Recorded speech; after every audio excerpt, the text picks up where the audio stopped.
It is still iBrand Daybreak. Thank you so much for staying with us. Moving on to the major focus of the conversation this morning, as the 10th National Assembly considers welfare matters preceding the serious business of lawmaking.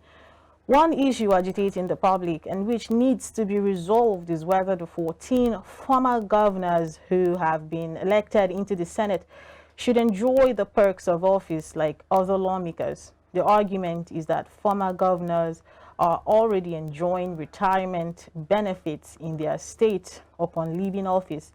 Most of them initiated themselves after serving for 8 years.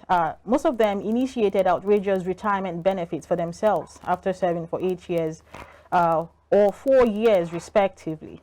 Some former governors have awarded to themselves 100% annual basic salaries of incumbent governors of their state, 2 vehicles costing not less than 20 million naira, gardeners to be paid by the state, stewards, cooks, 2 drivers, as well as 3 police officers and 2 SSS operatives. Others give to themselves 1 duplex worth 300 million naira anywhere in the country.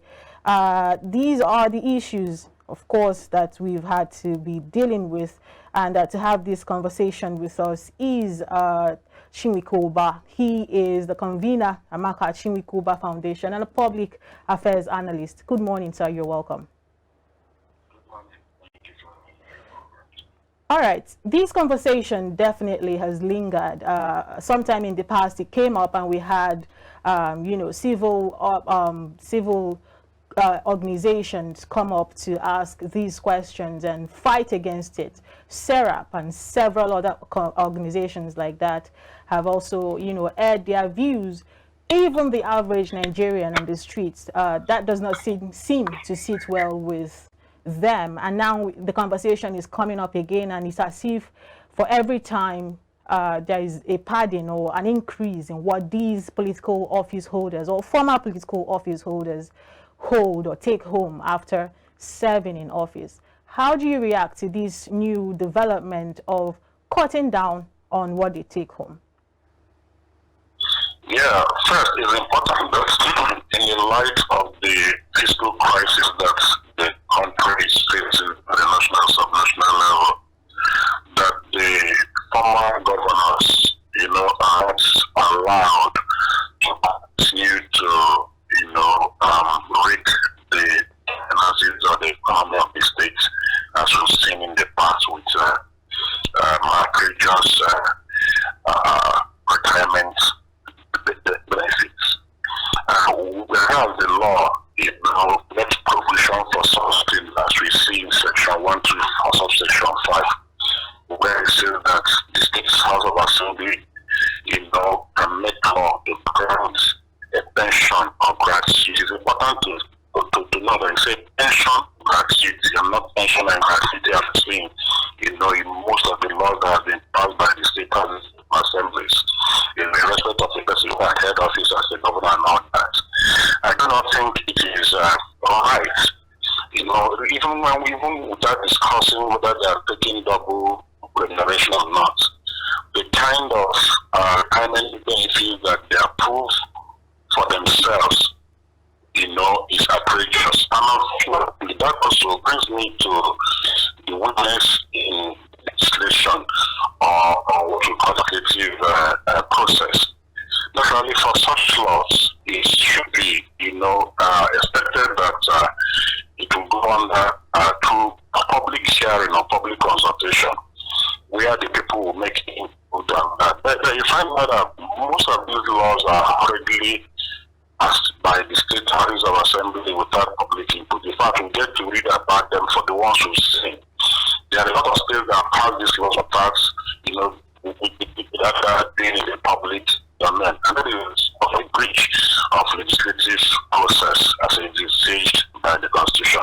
So summarily, in answering your question, I do not think it is the right thing, and I don't think we should continue on that using us of the state's economy by just to settle those who, while in office, also reaped their states cut the limit to zero as it were.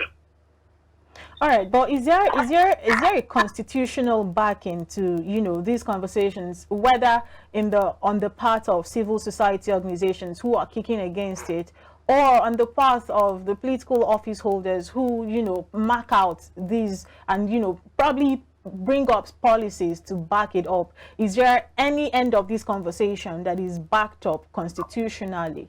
Yeah, constitutionally, Section 124 of the 1999 Constitution has amended under the remuneration duties of governor and certain offices stakeholders.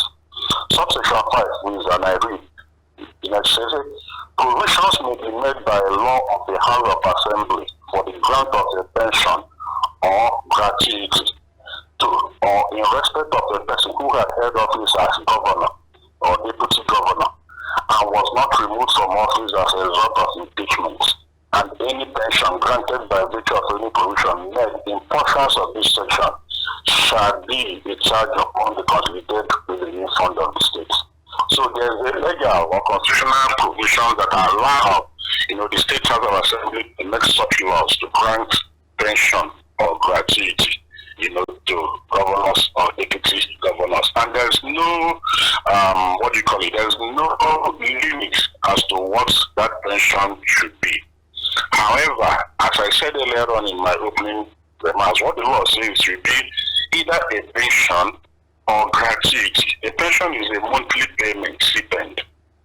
You know, gratuity is like something you pay to appreciate somebody over a work that has been done. But what I've seen is that the State House of Assembly is also in breach of these sections of the provision of the Constitution, because what they have done is that they provide for pensions and provide for other entitlements, which is like a gratuity, which runs, you know, in pursuit with the pension. And for me, you know, even though I'm not a lawyer, that is a breach, because you can't be taking a pension monthly and every 4 years you're entitled to, you know, new vehicles, you're entitled to security, you're entitled to free medical care for you and your family. Those ones are no longer pension.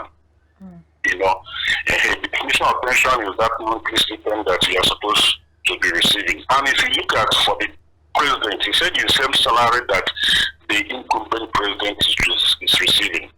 So why, I'm just wondering why the Constitution in Ghana came to the subnational and left that at the mercy of the State House of Assembly, you know, where the governors can easily manipulate the process and all.